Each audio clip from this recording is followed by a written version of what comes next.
All right, so we are going to go ahead and get started, even if we have a few people jump on a little later, but we are at 5 o'clock. So just want to be mindful of everybody's time. So um, again, thank you for joining us today. We are going to talk about our relief rules, so both our penalty and free relief rules today. But as we get started here, if I can get my PowerPoint to work. So, my name is Elisa Hermes, and I am the Director of Rules and Competitions here for the Maryland State Golf Association.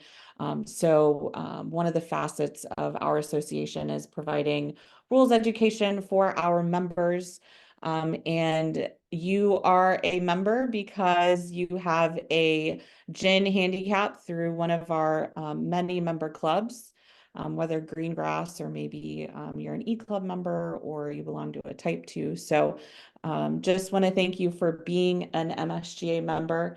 And this is obviously one of the member benefits to having your GIN and having your handicap through the MSGA. So like I said, we're going to take a look at some different relief options, both penalty and free relief. If you do want any additional resources, I will have a slide towards the end with some additional information. If you did miss our previous presentation regarding Rule 2 in the course, you can view that on our YouTube channel. You can get there through msga.org under our Learn tab, and there should be some rules resources there. But feel free to view that recording. Also, just want to note this is being recorded, so I will send out the link with the video to everybody here, and everybody who registered. It will also be uploaded to our website, so you can refer back to it. But like I said, everybody should be muted. So if you want to use the chat feature, that is great. If I don't get to your question, you can definitely contact me for some more clarification. So just a couple of goals for us today. An introduction to our different relief situations you're going to encounter out on the golf course. And then, just to make sure you're comfortable with the options regarding penalty and free relief. So I think most of you, if you've been playing golf for a while, or if you're a little newer, you are probably familiar with some sort of relief scenario out there. But this is just getting us a little more comfortable with everything. So we will have some great videos that give us some good visuals and some explanations, along with some really good diagrams that you will see here shortly. So if you do not already have it on your phone, the Rules of Golf app is going to be very handy. In an effort to continue to be more sustainable, the USGA has essentially done away with the smaller Rules of Golf books. We use them as officials, but for everyday use, we would just strongly encourage using the Rules of Golf app.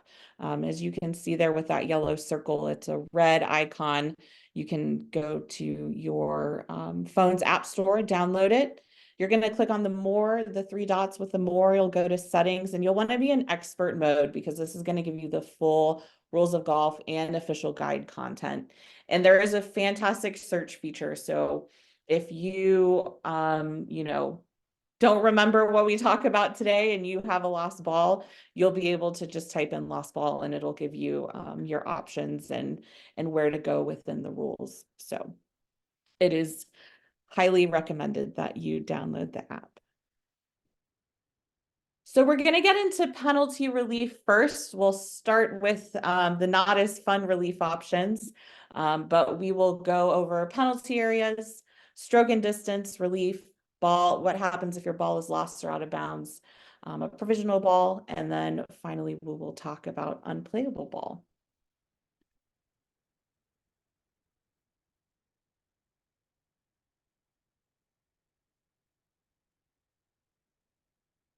Penalty areas include any body of water on the golf course, plus any other area marked by red or yellow stakes or lines.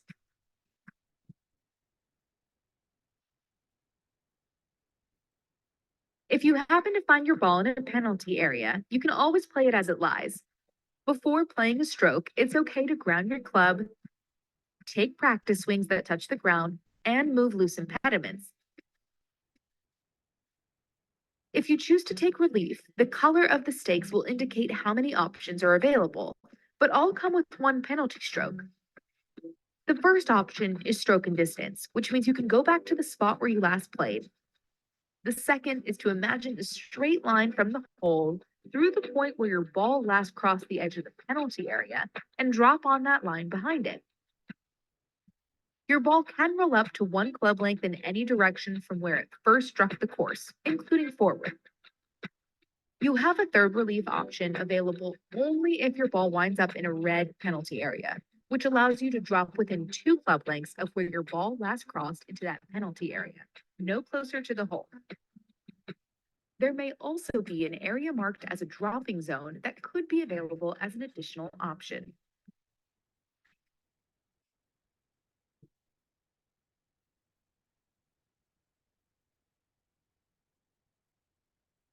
Penalty areas include Sorry, everybody. So like we saw in the video, a penalty area is an area from which relief with a one-stroke penalty is allowed if the player's ball comes to rest there. So we are going to see places where these are automatically going to be considered penalty areas, right? These are going to be lakes, ponds, rivers, or ditches. These are typically water course areas, places with water. And these off the bat are just going to be penalty areas. But also included can be other parts of the course that the committee has defined as a penalty area. So the committee may be, if you're playing in a tournament, it may be myself and some of our staff members. If you're playing at your club, your committee may be your head professional, maybe your superintendent. They want to define certain areas as a penalty area. So these places may be tree-lined areas, heavily wooded tree-lined areas. Typically we see that, or maybe some fescue areas. And the pro wants it to be a penalty area because it will help with pace of play, right? So it is important when you're out there playing, if you're playing in a match, or if you're just, playing in a tournament, even if you're playing for fun, it's always good to know which areas might be penalty areas in the event that they are not one of these automatic penalty areas. So we do still have our 2 types of penalty areas. We have a yellow penalty area, which we're going to see here will give us 2 relief options. And then we have our red penalty areas, which are going to give us the same 2 relief options as yellow. And then we're going to have our third additional relief option.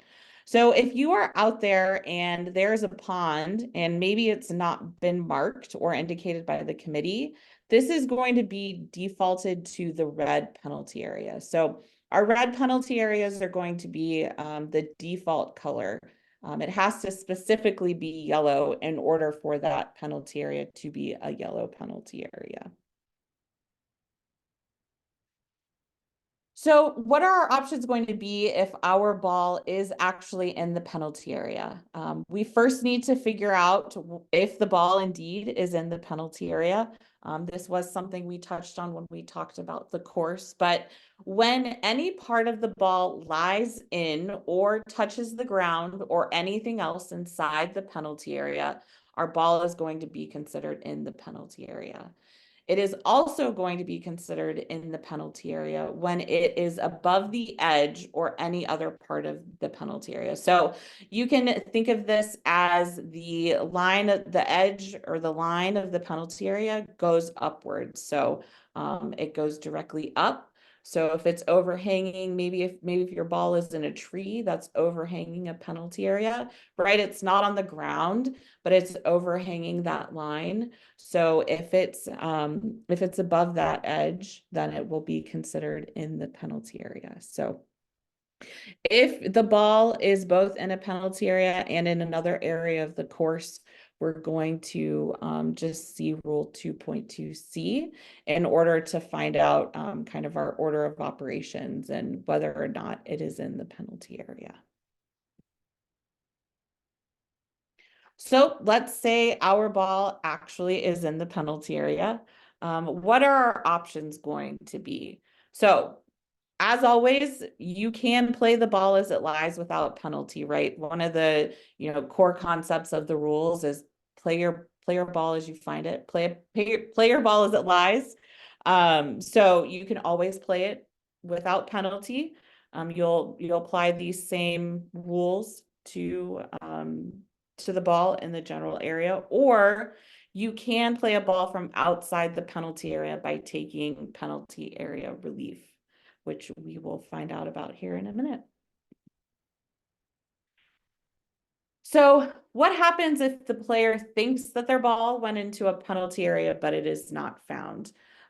This concept of known or virtually certain is one within the rules that is defined as being 95% or more sure that your ball has come to rest in the penalty area. So if you can just kind of envision for me, you hit your ball towards this area, there's a lot of tall fescue, and then you see there's a pond.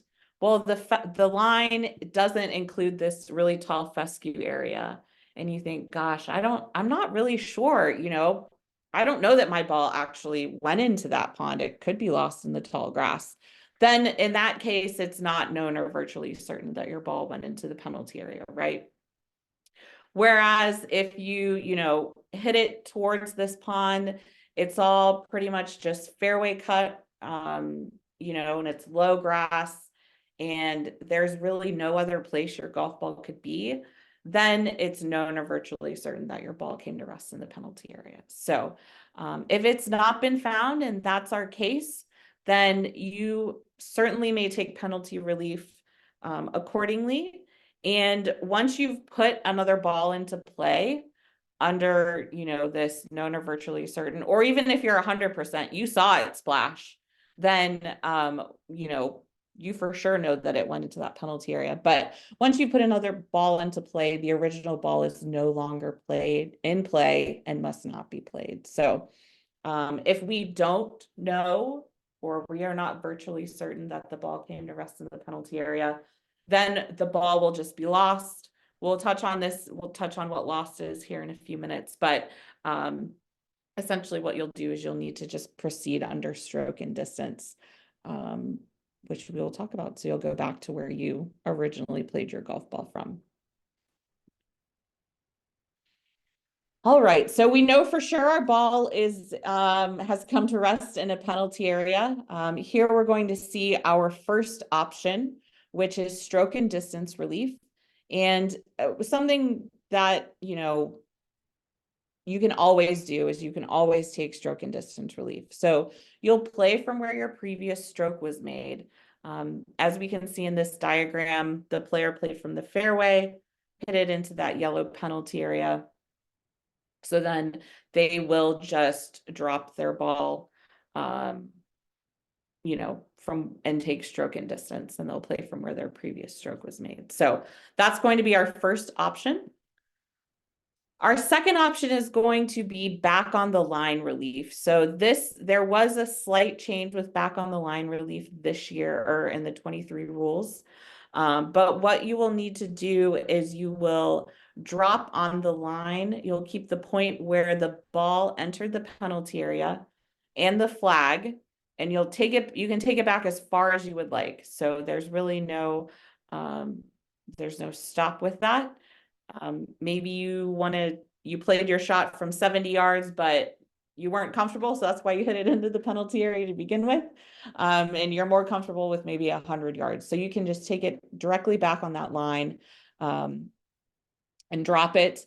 And then it can roll up to 1 club length.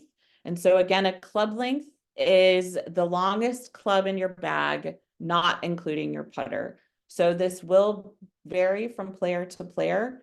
You could be playing with somebody who doesn't use a driver, and maybe you use a driver. So really just depends on the player, but that player will have that 1 club length. And we are going to make sure that we can drop it in any area of the course except for the same penalty area. So that is our back on the line relief option. So these are going to be our two options for yellow penalty areas. We are going to have that third special option for red penalty areas only. This is typically, I think, what most people think of when they think of taking relief. It's going to be 2 club lengths from the estimated point where the original ball last crossed the edge of the red penalty area. So I would want to pause and point out there has been, I don't know, maybe it's a misconception or something, but this concept of line of flight, that is not a real thing within the rules. So no matter how your ball got in there, that's, if you hit this crazy hook and you think you can drop it anywhere on that line, that's not following the rules, and that's not following the correct procedure for lateral relief. It is the point where it actually crossed the edge of the red penalty area. So just make sure you're keeping that in mind when you are taking your relief. So we can see there, that's going to be our third option. And again, the other two options are going to be stroke and distance and back on the line relief for a ball in a penalty area. So again, just pointing out, we'll take our 2 club lengths. We also cannot go nearer the hole than the reference point. So you can see the pie slice there. We just want to be careful that we're not going no closer to the hole. And then, of course, we can drop it in any area of the course except the same penalty area. So oftentimes our piece of pie slice is not going to be that wide. You may have to just go parallel to the line. That's fine as long as you are dropping in the correct relief area, then you are following the rules. All right, so you are not going to get relief from any other rules if your ball is in the penalty area. So if your ball is in the penalty area on a sprinkler head, sorry, you're not going to be able to get free relief from that sprinkler head, which we'll talk about later. But you could take your penalty area relief accordingly and get out of there. It's going to cost you the 1 stroke. And again, all of those other back on the line, stroke and distance, and lateral for a red penalty area, those are all coming under a 1 stroke penalty. But you also don't get relief for an embedded ball, or if your ball is unplayable within the penalty area. So I know this says questions, but just remembering that a penalty area is going to be an open water course, or it may be an area defined by the committee. And then we're going to see our 2 types of penalty areas. They're going to be red penalty areas and yellow penalty areas. Most commonly, what we will see out there will be red penalty areas. And I'd just like to point out and remind everybody that you can always use stroke and distance when taking relief. Sometimes it might be your better option. So don't discount stroke and distance when taking relief. And finally, you must be known or virtually certain that your golf ball is in the penalty area in order to take your penalty area relief. If not, we're going to talk about what happens when your ball is lost here right now.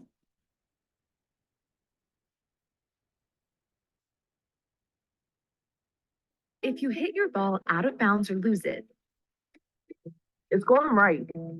The rules require you to play another one from where you last played under the penalty of stroke and distance.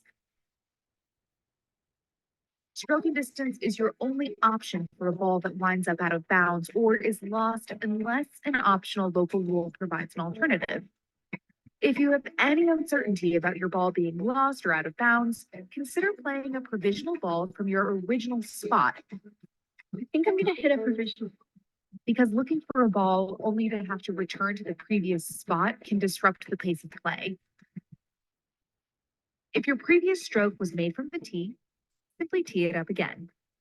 If you last played from the fairway, the rough, a bunker, or penalty area, drop a ball within 1 club length of the spot where your last stroke was made, making sure not to move closer to the hole.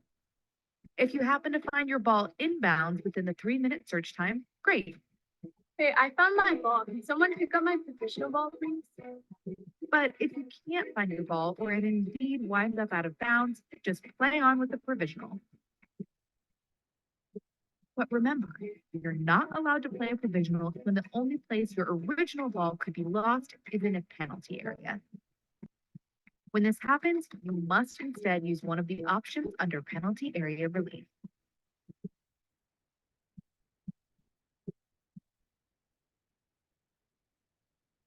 Perfect. So a ball is considered lost when the player or their caddy partner or partner's caddy has not found their ball within the 3-minute search time. And another thing I would like to point out, I didn't point it out at the top, but as you're going through and you're looking through the rules and you're on your rules journey to learning them better, I would definitely recommend knowing your definitions first, because as we can see here, lost, this is a definition within the rules. It's going to give you maybe more information than in the actual rule itself. So as you're starting out, or even if you've been doing this for a while, definitions are going to be a key building block to learning and understanding the rules. So as we can see here with lost, a ball can also not become lost by declaration. So essentially the time has to have started, 3 minutes has to have elapsed. And then if you haven't found your ball by then your ball is considered lost under the rules of golf. So, and also another thing, I don't know if we have any juniors or if we have parents of juniors, or if you're just a spectator out watching, maybe your kid's in college and you're watching them in college.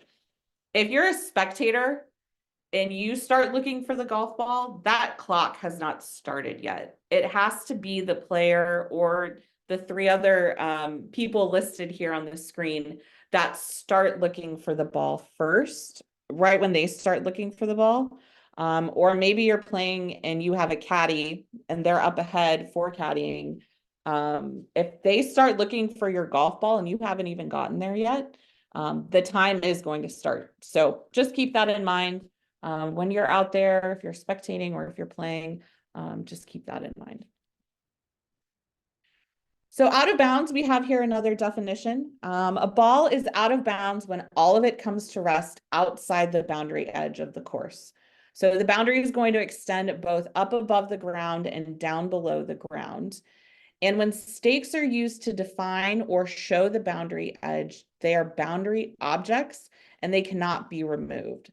So this is going to be different than what we'll see when we talked about penalty areas. If they're penalty area stakes, those are just movable obstructions. So you can move those, no penalty. But if there are stakes defining out of bounds, these cannot be removed without penalty. So if you move it, you're going to be on the hook for a penalty there. So if you can see here, this is a really great diagram showing when a golf ball is either out of bounds or maybe is in bounds. I will say the picture on the left, this is a white line on the ground. I don't know that there are any lines that thick to where a golf ball will perfectly come to rest in the middle. Certainly could happen, but a lot of times, the golf ball is either fully over or it is partially on the line, and in that case, it will be in bounds.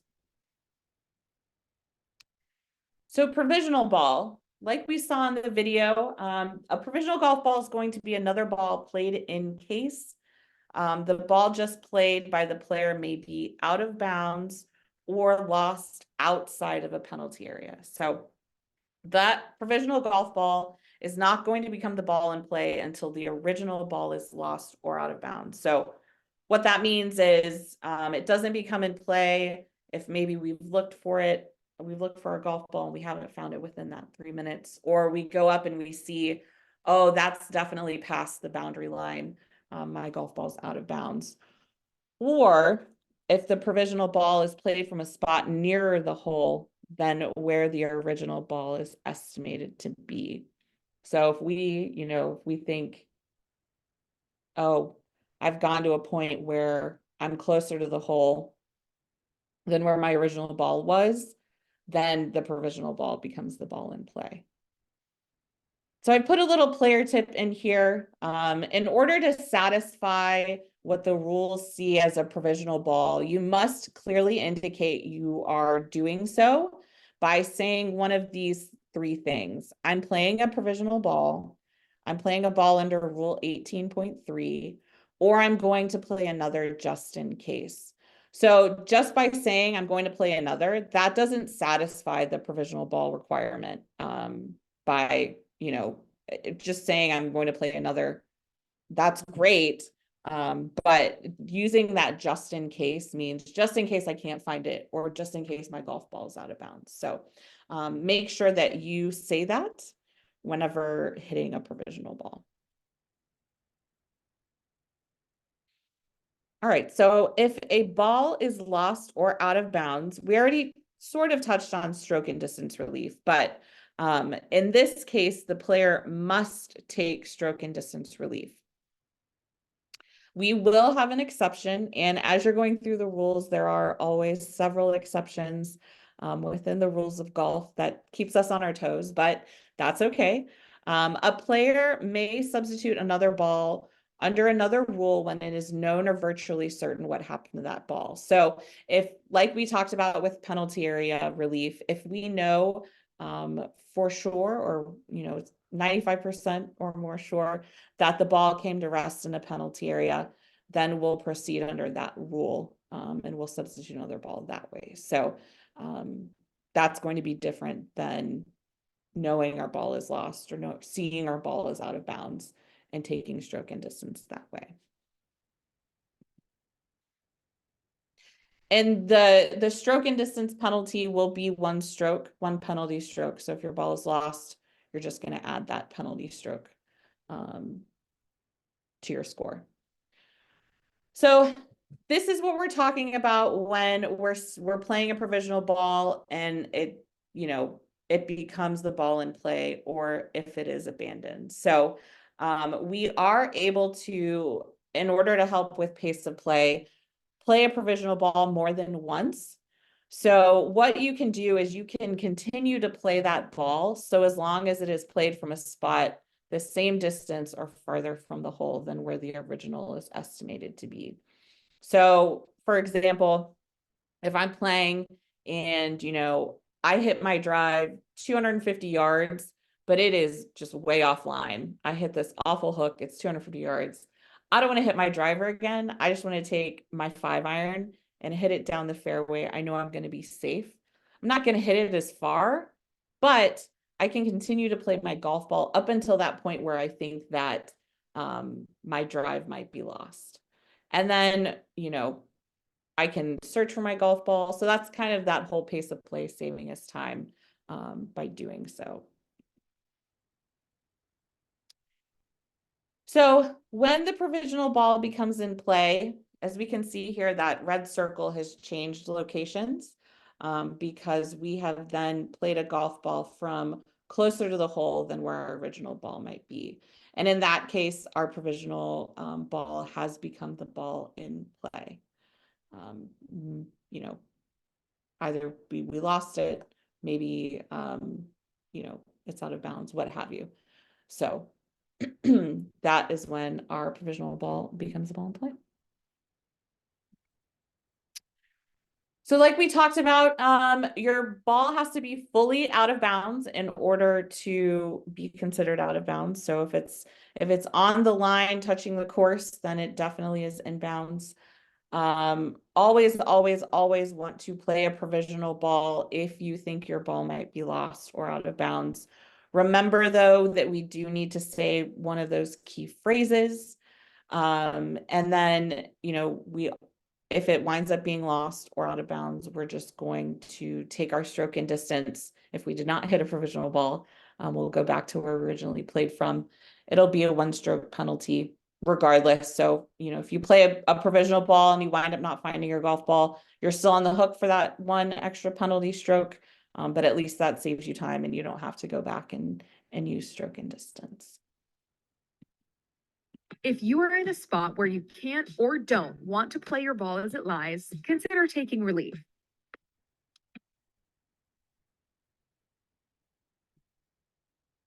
Unplayable ball relief can be taken anywhere on the course except when your ball is in a penalty area, where the penalty area rule applies. If you decide to take relief, you have 3 options, but all come with 1 penalty stroke. The first option is stroke and distance, which means you can go back to the spot where you last played. The second is to imagine a straight line from the hole through the location of your ball and drop on that line behind it.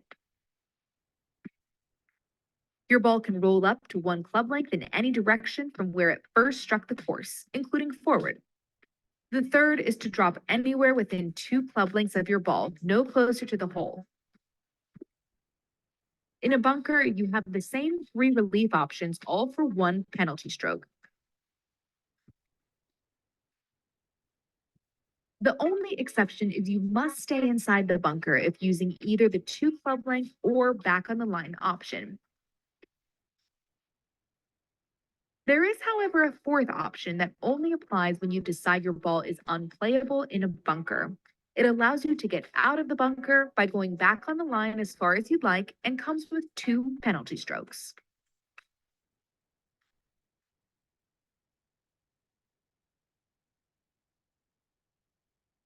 All right, so unplayable ball. Only the player may decide to take unplayable ball relief.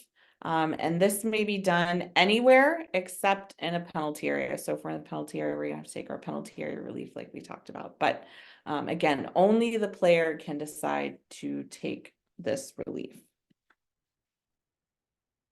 So like we saw in the video,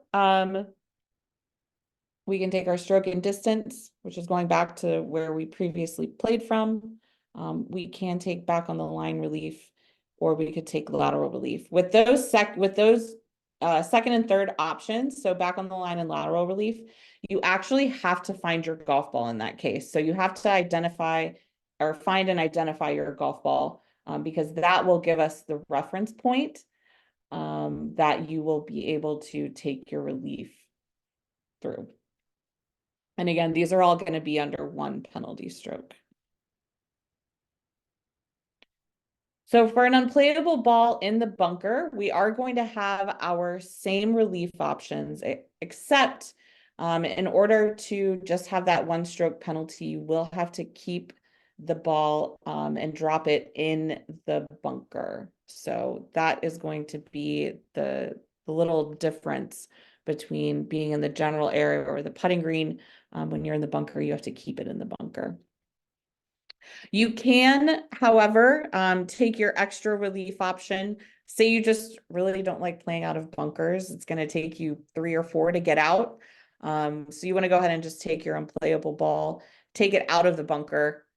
You can do so for 2 penalty strokes, and you'll use your back on the line option. So you'll keep that point where the ball is the flag, take it back on the line as far as you would like, and then you'll drop it, and it can roll up to a club length once you've dropped it on that line. So again, I know that's kind of quick. I think the video did a lot for us, or it showed us a lot, but you know, it is 1 penalty stroke for your unplayable ball, unless you are taking that special bunker relief option out of the bunker for 2 penalty strokes. But in general, it's going to be 1 penalty stroke. And then only the player is able to declare their ball or decide that their ball is unplayable. So I would just caution you when you're out there, telling somebody that they should play their ball as an unplayable can be, or is considered advice. So definitely just want to, you can tell them how to take an unplayable, but you can't suggest to them that they should. So just making sure that we're, you know, not towing the line there when it comes to giving advice for an unplayable ball. So that wraps up our penalty relief section. So now we are going to get into free relief, which are going to be our rules 15 and 16. So we'll give a brief overview for that. But first we're going to talk about nearest point of complete relief.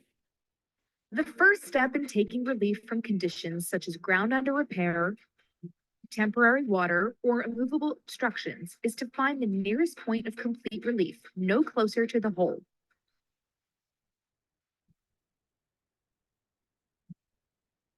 This location is the spot either left of, right of, or behind your ball where the condition you are taking relief from no longer interferes with your stance or swing. You determine this spot by simulating the stance, swing, and direction of play you would use to play your ball if the condition didn't exist.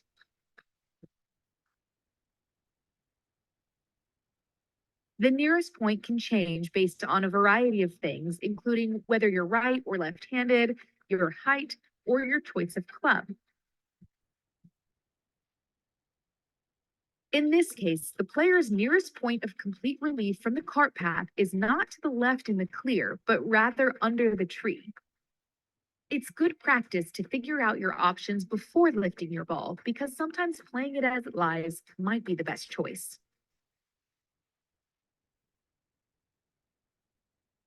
So I like in this video that they included that point at the end where you really want to make sure where your nearest point of complete relief will be, because ultimately you might just want to play it as it lies.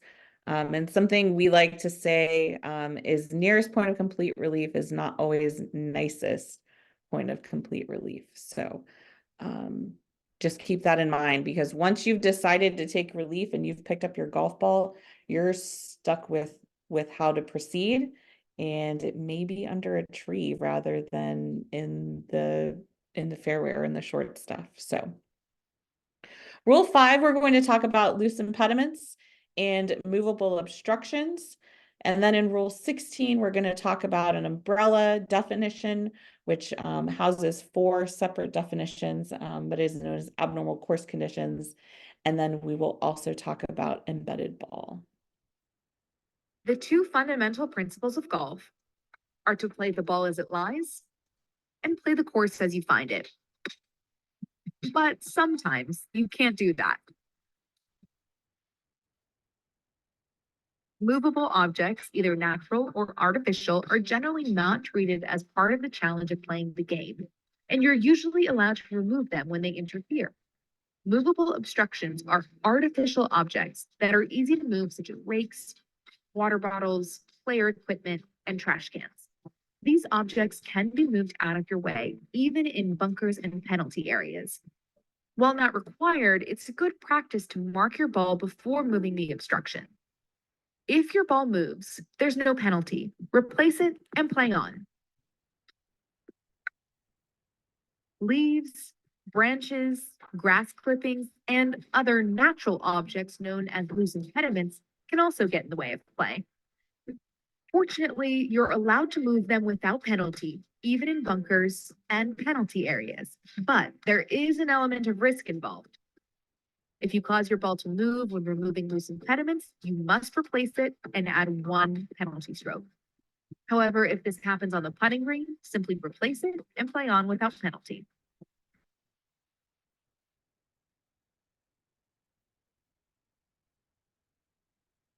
All right, so like we saw, movable obstructions are going to be any artificial objects that can be moved with reasonable effort without damaging the obstruction and without damaging the course. So it might be a bench, or like we can see the gentleman moving the ball washer, just anything that can be moved pretty reasonably. These are going to be considered movable obstructions. Also included in movable obstructions are going to be movable parts of immovable obstructions.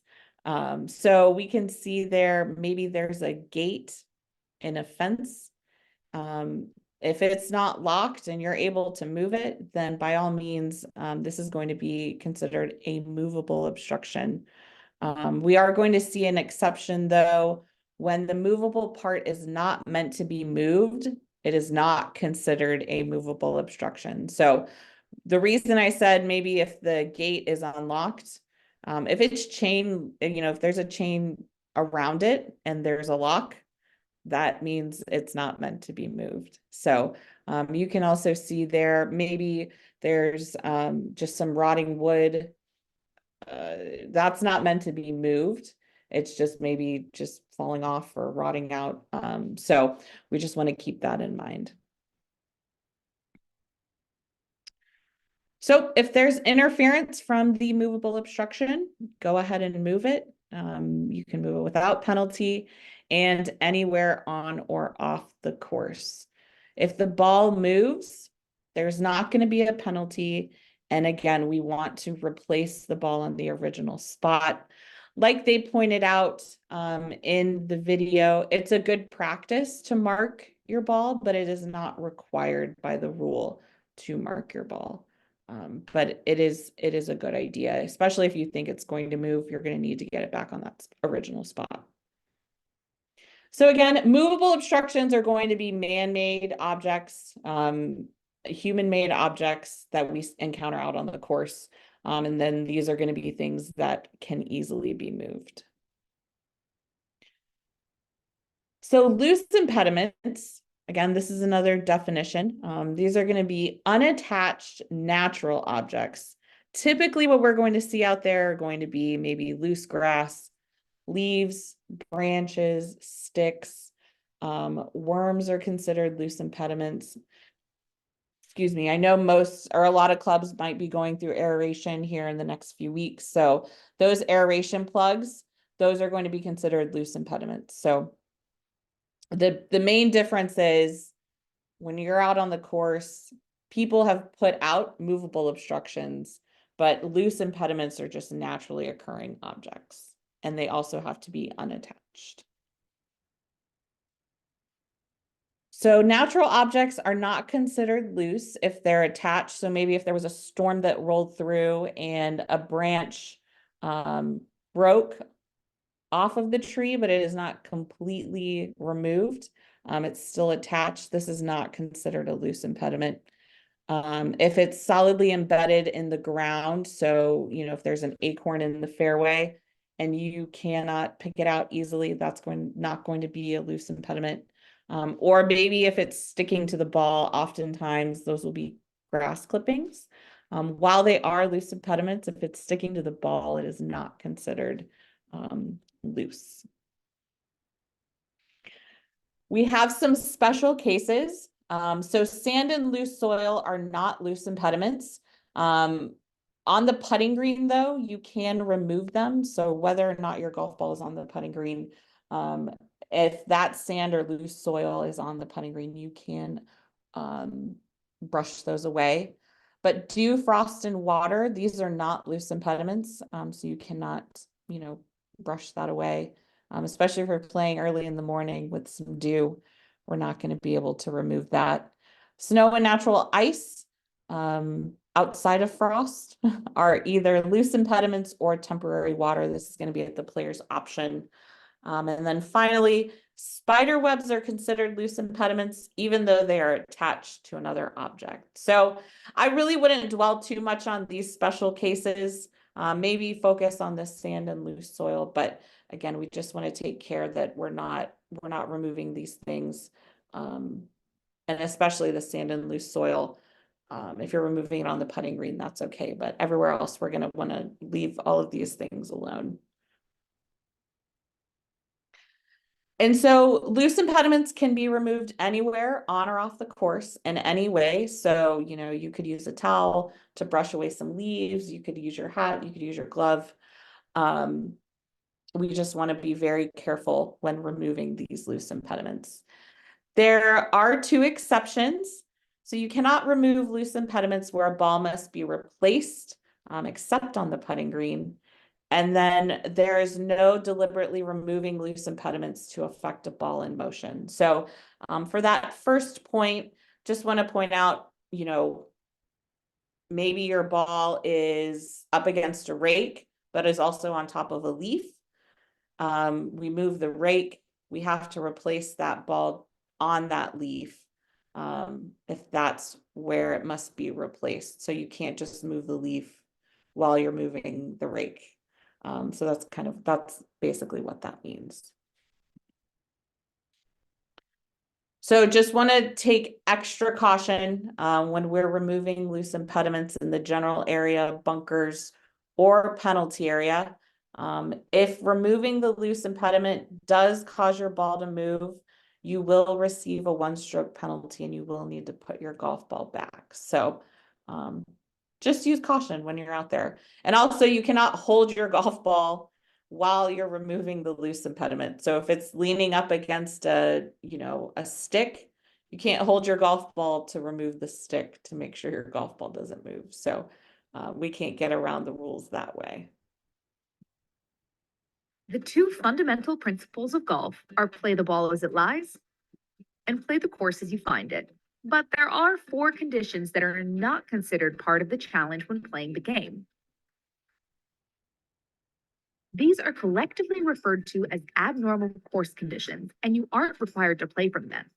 These include temporary water, animal holes, immovable obstructions, and ground under repair. Golf courses decide when an area is abnormal, and it generally needs to be marked.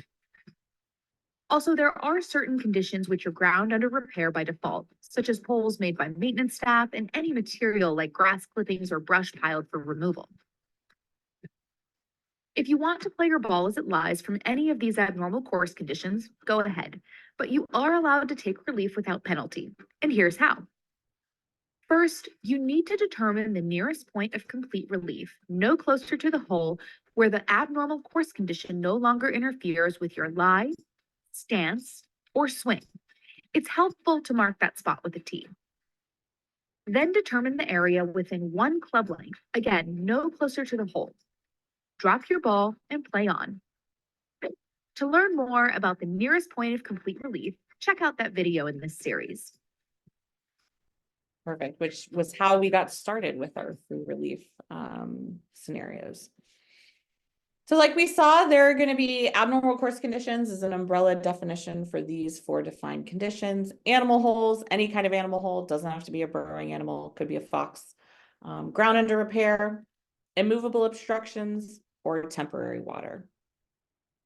So we're going to get relief when the ball touches or the ball is in or on, or if it's impacting your intended stance or area of swing, or is on the line of play on the putting green only. Simply being distracted is not interference. So just because you can see the sprinkler head, if it's not interfering with any of those things, then you're not going to get relief.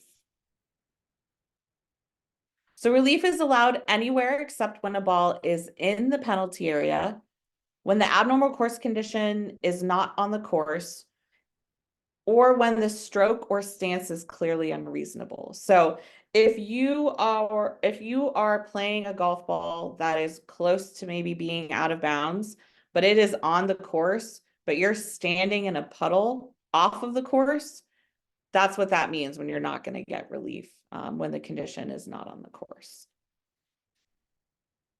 So like we saw, we're going to take our nearest point of complete relief, again, being mindful that it's not necessarily the nicest point of complete relief.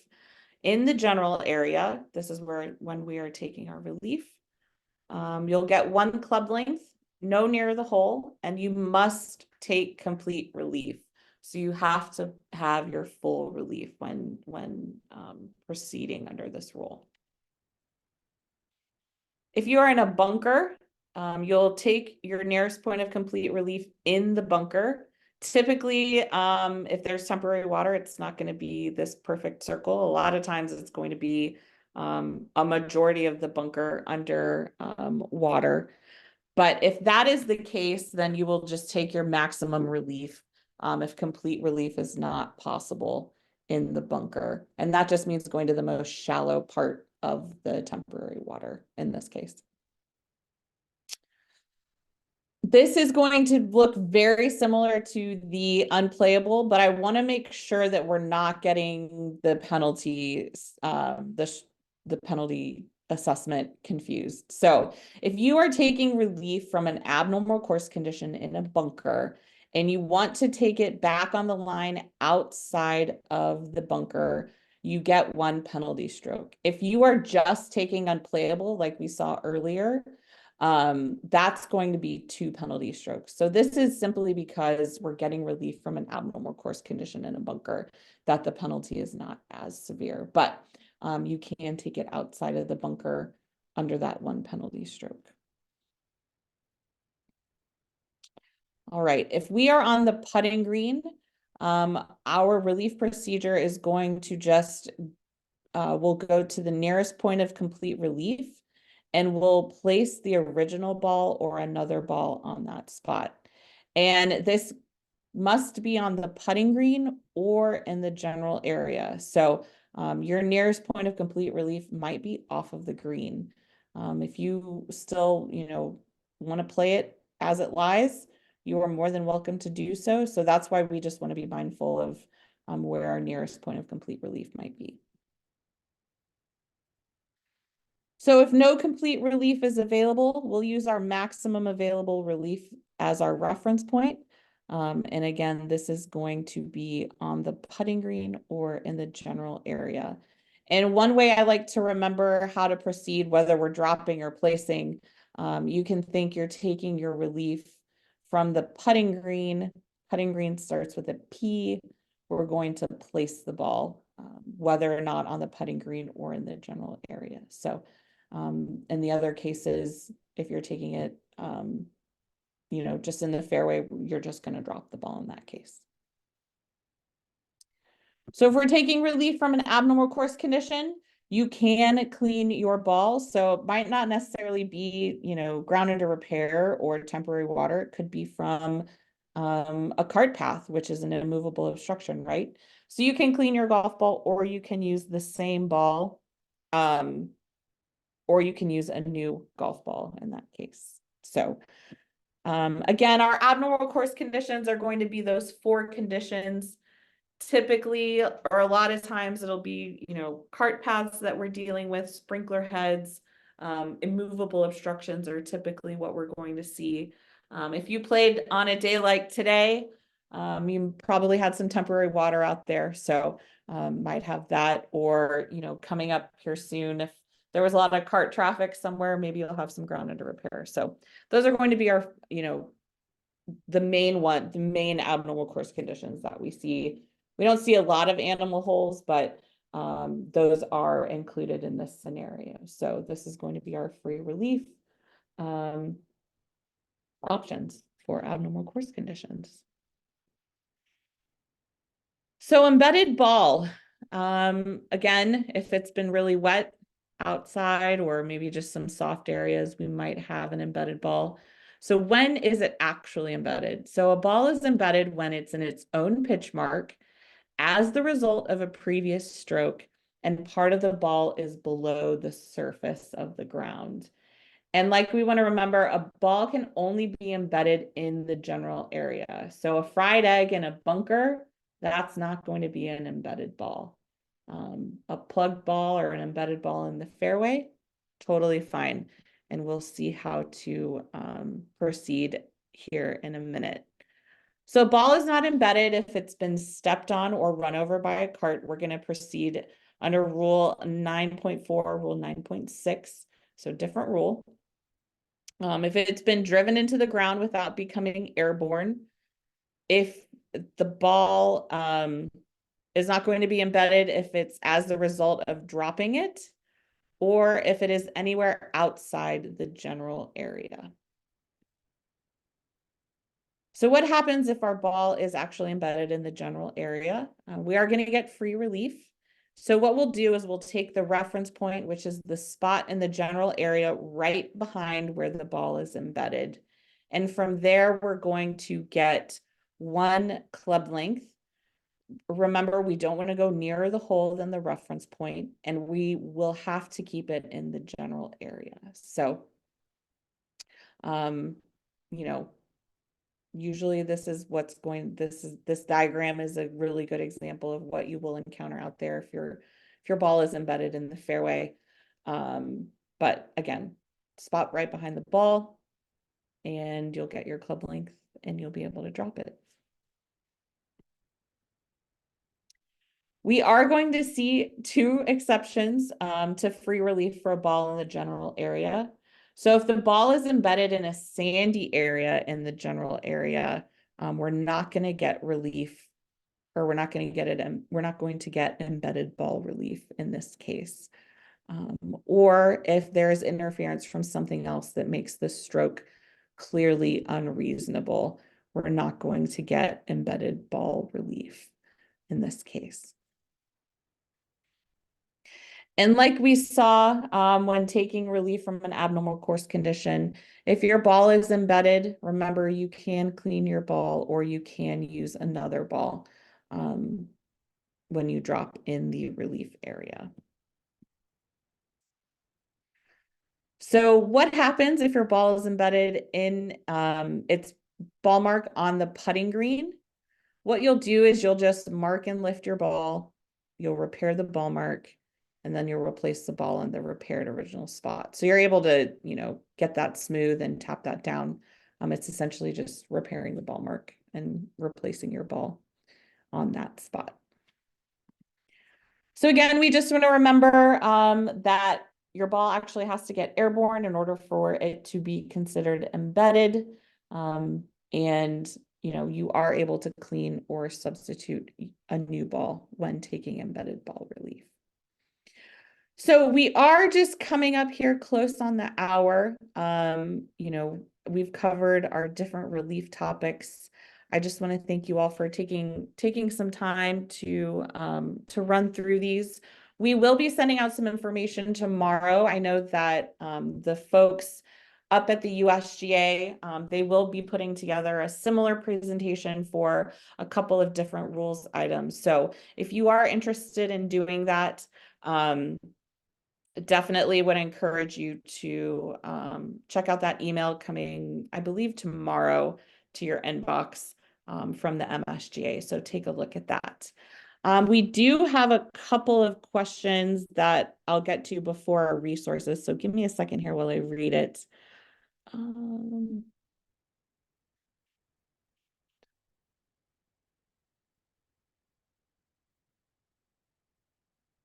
Oh, got it.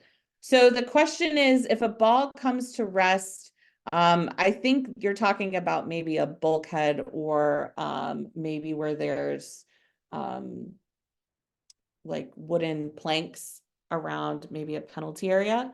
I think the important thing to know is whether or not this is in or out of the penalty area. So if the line itself or the stakes are outside, so if these planks or bulkheads are inside the penalty area, we're not going to be able to get relief from that, right? Because we don't get relief from abnormal course conditions within the penalty areas. If you would, if it's something that's made to not move, like a bulkhead or these wooden planks, we're not going to be able to move them even though they've come loose. If they are just like maybe pieces of wood, I mean, I would have to see an actual example in order to maybe give a ruling on this, but in general, we're not going to be able to move those and we're not going to be able to get relief from that. So you just need to make sure that that those wooden planks are inside the penalty area. If they're not, you're going to get relief that way. But if they are, you'll just have to take your penalty area relief and just make sure you're not going near the hole.